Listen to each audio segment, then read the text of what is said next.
Bom dia, segundo ano, tudo bem? Bem, dando continuidade então às cartas, nós já vimos na aula da semana retrasada as cartas de uma forma geral, as características gerais dessas cartas, e na semana passada a gente viu carta do leitor. Hoje nós vamos ver carta de solicitação. A carta de solicitação também cai no PAS e no PSS.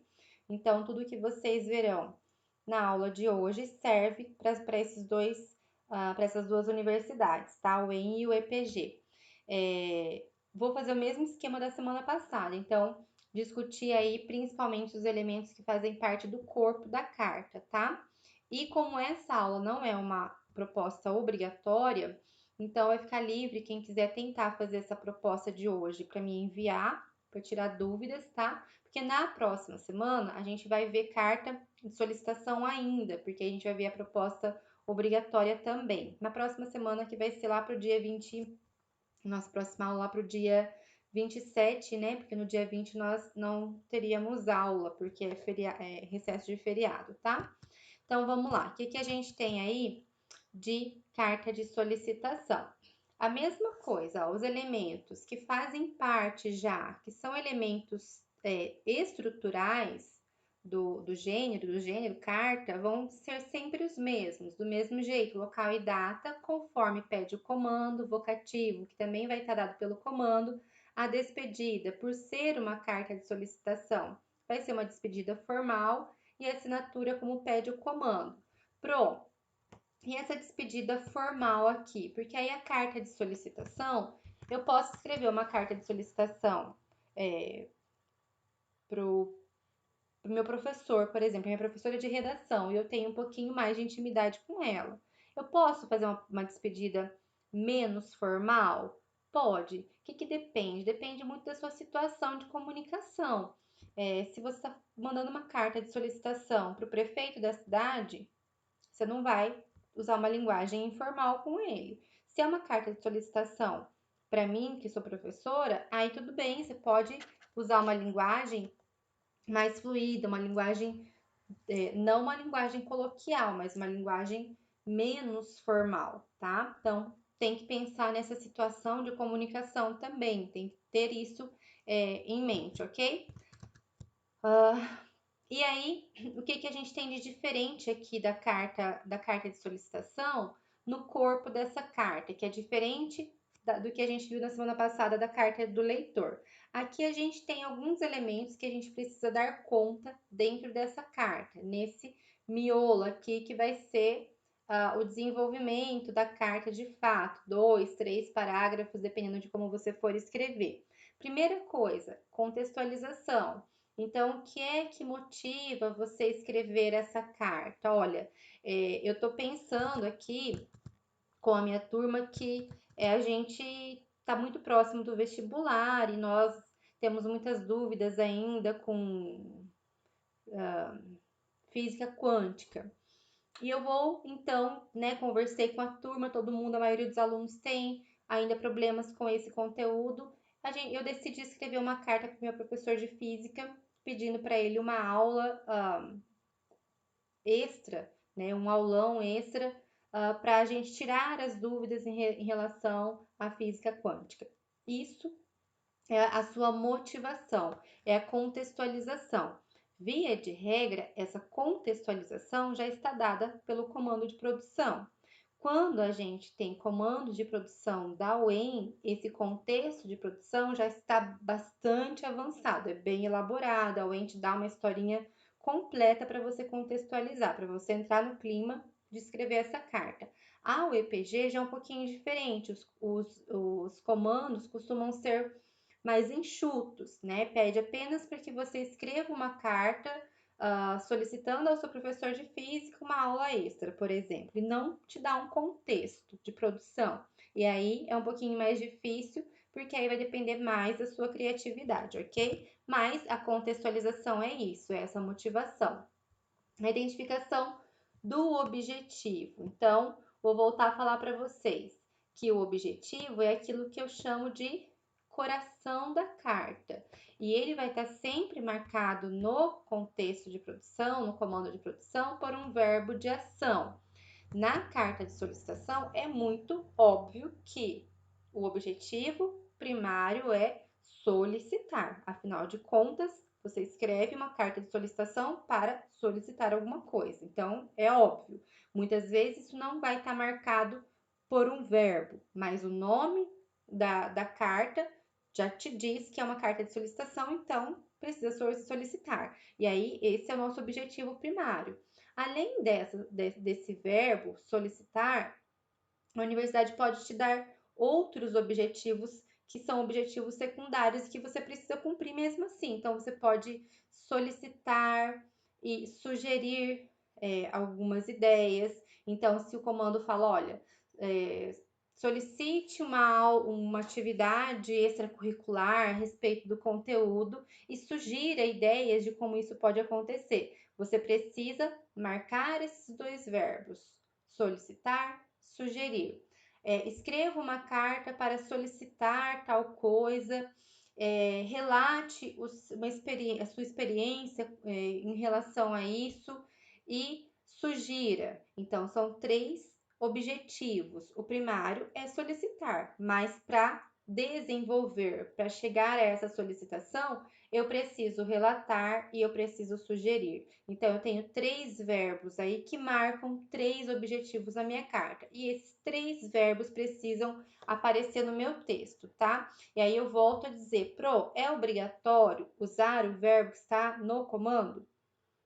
Não, tá? Na verdade, verdadeira, não. Mas a gente sugere que vocês usem sim, para que fique claro na sua cabeça e na cabeça da banca que você realmente entendeu qual é o objetivo da carta, tá bom? O que a gente vê muito também? Alunos que escrevem para sugerir, para solicitar e deixa marcado, senhor fulano de tal, na qualidade de aluno deste colégio, escrevo para solicitar uma aula extra e depois nunca mais explica por que está solicitando, não sugere, não diz nada, só deixa marcado, mas e aí o texto começa a voar e não volta mais a esse assunto. Então também não vai adiantar nada você só marcar o verbo e não desenvolver esse verbo, tá? Terceiro elemento aqui, então, papel social, primário e secundário, tá? Nós já falamos a respeito do papel social na semana passada, então o que é o papel social primário? Aquele que está dado pelo comando. Então, o comando disse que você é estudante do ensino médio ou que você é vestibulando ou que você é secretário. Então, esse é o comando primário, é o que está dado no comando. O papel social primário que está dado no comando. O papel social secundário não é um elemento obrigatório, tá? É um bônus, é aquilo que você pode fazer a mais para o seu texto fazer diferença, para o seu texto não ser tão parecido com o texto do seu colega, porque vai estar todo mundo escrevendo a respeito da mesma coisa, tá? Então, quando você usa um papel social secundário, isso fortalece a sua argumentação. A banca olha para o seu texto com um olhar diferente. No texto da semana passada que eu mandei para vocês, que a gente trabalhou a carta do leitor e eu coloquei lá um exemplo de texto para vocês, vocês perceberam que eu coloquei um papel social secundário, de pai de 2 adolescentes. E aí esse papel social foi funcionando dentro do meu texto para eu desenvolver a minha argumentação. Então, o papel social secundário serve para isso. Se você não vai usar ele, se você não sabe como usar ele, é preferível que você não coloque, que você coloque só o papel primário mesmo, ok? E aí, o quarto elemento dessa carta de solicitação, que você precisa desenvolver, então, a justificativa da sua solicitação. Quer dizer, o que é que sustenta a sua solicitação, tá? Quer dizer, se eu estou escrevendo uma carta solicitando uma aula extra de física, por que é que eu estou escrevendo isso? Olha, eu preciso justificar essa solicitação. O que seria uma justificação plausível? Seria, por exemplo, olha, nós tivemos um longo período de isolamento em que nós tivemos aulas online, em que nós tivemos poucas possibilidades de tirar dúvidas pessoalmente com os professores. Isso justifica o seu pedido. O vestibular está muito próximo e o conteúdo que nós trabalhamos é muito extenso, não dá tempo de rever tudo numa aula de revisão. A gente precisa de uma aula a mais para rever isso antes do vestibular. Isso justifica. A gente precisa. A maioria dos alunos da sala, mais de 50% dos alunos da sala, tiraram notas abaixo da média nessa disciplina. Então, significa que a gente não está sabendo direito como lidar com esse conteúdo. Isso justifica a sua solicitação, tá? Então, tem que pensar nesses elementos que justifiquem, que de fato ampliem a sua argumentação. E aí, dentro dessa justificativa aqui, olha, eu tenho 3 macetes aí, né? Tem 3 tópicos que eu preciso desenvolver. A primeira coisa é de que maneira o meu papel social vai ajudar na minha argumentação. Então, é aqui que entra a importância do papel social secundário e de saber usar esse papel social secundário. Se alguém te disse que você é aluno do ensino médio, você vai usar isso. Mas além de aluno do ensino médio, o que mais que você pode ser para justificar o pedido de uma aula de física extra, por exemplo, tá? Então você pode ser, por exemplo, estagiário de um laboratório de física, você pode ser um vestibulando que já prestou vestibular 3 vezes e sempre se dá mal na física. Então, esse papel social secundário vai funcionar aqui para sua argumentação, ok? 4.2. Apresentar o seu ponto de vista a respeito disso. E aqui é bastante interessante porque sempre que você puder falar em nome do coletivo, a sua argumentação fica mais fortalecida.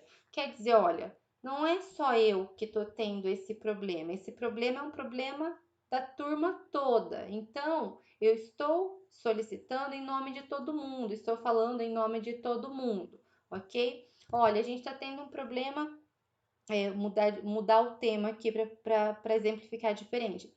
Nós estamos tendo um problema de fornecimento de água na cidade. Isso está prejudicando a mim. Olha, eu sou boleira, eu faço bolo na minha casa, faço doces para vender, e sem o fornecimento regular de água, os meus negócios estão afundando. Eu não tenho como fazer bolo, higienizar tudo que eu preciso para poder comercializar esses bolos. Isso é um problema meu. Então, eu estou solicitando em meu nome. Só que, e se além disso, além de ser um problema meu, de expor o meu problema, o meu papel social secundário, eu disser que isso é um problema de toda a comunidade, de toda a cidade, dizer que há muitas pessoas idosas que não têm como se locomover para buscar água todos os dias, em vizinhos ou em lugares mais distantes. Se eu disser que as creches que cuidam de crianças o dia todo, precisam dar banho, trocar fralda dessas crianças, não tem como fazer isso sem o fornecimento regular de água. Então, quer dizer, quando eu amplio esse problema e aponto que não é um problema só meu, que eu não estou sendo egoísta, que eu estou pensando no problema do coletivo, isso também fortalece a minha argumentação, tá?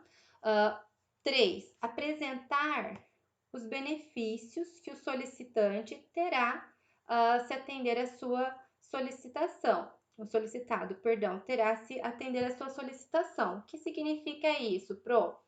Vocês já receberam aquelas ligações de instituições filantrópicas pedindo doação de dinheiro, pedindo doação de fralda, pedindo doação de alimento? Então é isso. Quando eles ligam, eles estão fazendo uma carta de solicitação para nós, uma ligação de solicitação. E aí, o que eles dão em troca, né? Eles dizem que o nosso nome será colocado na caixinha de oração, ou então que a gente vai ter desconto no imposto de renda, né?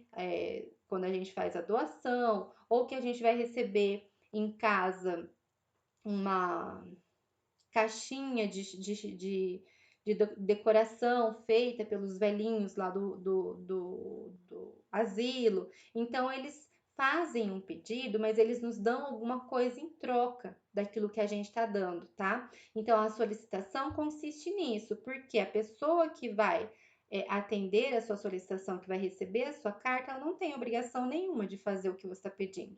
Né? Ela vai estar te fazendo um favor, é uma solicitação. O professor de física não tem obrigação nenhuma de te dar uma aula extra para os colegas. Ele vai estar fazendo isso, é um favor, vai estar atendendo uma solicitação. Para convencer esse professor a realmente aceitar o que você está pedindo, o que é que você pode dar em troca? Tá? Então, pensar nisso. E aí a gente tem N trocas, vai depender de quem é esse seu vocativo, de quem é esse seu solicitado. Se é o professor de física, o que é que a turma pode oferecer para ele? Vocês podem fazer uma vaquinha e comprar uma camiseta para ele, vocês podem fazer uma vaquinha entre os colegas e oferecerem um café da tarde para ele, vocês podem pagar um almoço para ele no dia da aula. Se vocês têm que solicitar doação de alimentos para uma empresa, por exemplo, vocês podem ofertar benefícios financeiros, como desconto de imposto de renda, ou então o que funciona muito bem hoje na vida real essa empresa ter o seu nome divulgado nas redes sociais. Então, olha, eu gostaria de solicitar um evento a respeito de moda, né? Você mora em Cianorte, olha, eu vou solicitar para uma empresa de Cianorte que ela faça um evento de moda para ajudar uma instituição da cidade. O que é que essa empresa vai ganhar em troca?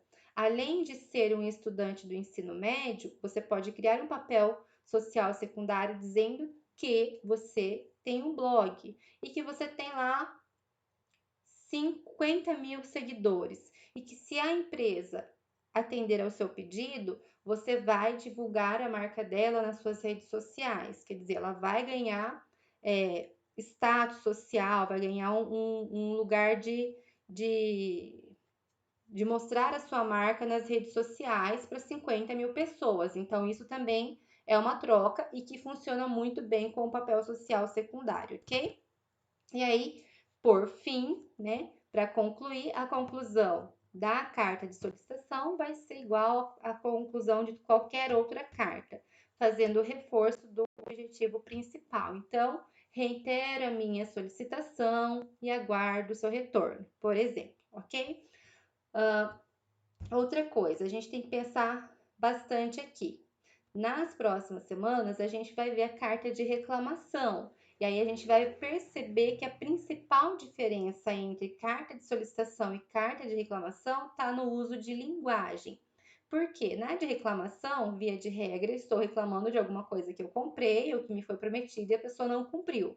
Na de solicitação, não. Então, aquilo que eu já disse para vocês, a solicitação, você está pedindo uma coisa para uma pessoa que não tem obrigação nenhuma de fazer o que você está pedindo. O que significa dizer que você precisa usar uma linguagem modalizadora, você precisa usar uma linguagem um pouco mais polida. Você vai usar aí as expressões que marcam essa polidez, essa gentileza, tá? Então, olha lá, vai usar uma linguagem que vai pedir por favor, por gentileza, gostaria de, se for possível, tá? Porque a gente nunca vai marcar a ideia de que a pessoa tem a obrigação de fazer isso para vocês. Eu coloquei aí ó, o comando de 2018 da UEM, nós já vimos esse comando lá na nossa primeira aula, quando eu trabalhei com vocês essas características gerais aí das cartas, tá? E aí o comando aí, que eu falei para vocês que é um comando um pouquinho diferente, porque a primeira coisa que vem de diferente é aqui, ó, Lândia, tá? Então tem que estar esperto. Se o comando diz que você está em Lândia e não em Cianorte, você vai usar Lândia aqui na sua carta, tá? E aí, esse comando que vocês têm aí, que é de 2018 da UEM, eu fiz o exemplo da carta aí para vocês. Então, para vocês usarem ela de molde para a carta de solicitação que nós veremos na semana que vem. Na semana que vem, a gente vai discutir, na próxima aula, na verdade, do dia 27, a gente vai discutir o tema da carta de solicitação e alguns argumentos que vocês podem usar aí na carta de solicitação que vocês escreverão para avaliação obrigatória, tá? Mas, por hora, vocês guardem esse modelinho, leiam ele com atenção, percebam como é que eu vou desenvolvendo essa solicitação, como é que eu justifico a criação desse projeto de lei que o comando me pede, tá? Então, eu vou destrinchando, desenvolvendo isso ao longo do texto. Percebam que o comando diz que eu sou morador de Lândia, que eu sou cidadão dessa cidade, como cidadão. Eu trago aqui essa ideia, eu marco como cidadão desse município, mas eu crio um papel social secundário.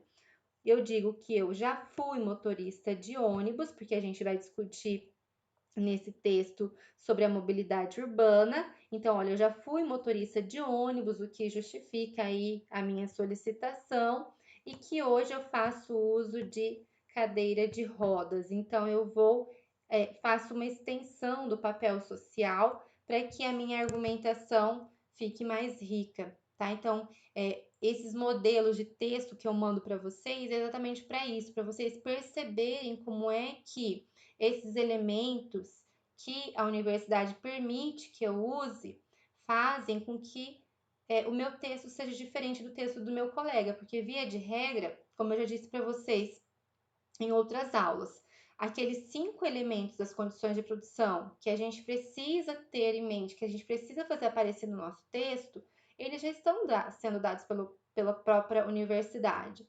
E todo mundo vai fazer isso. É o mínimo que se espera que todo mundo use aquilo que já está dado.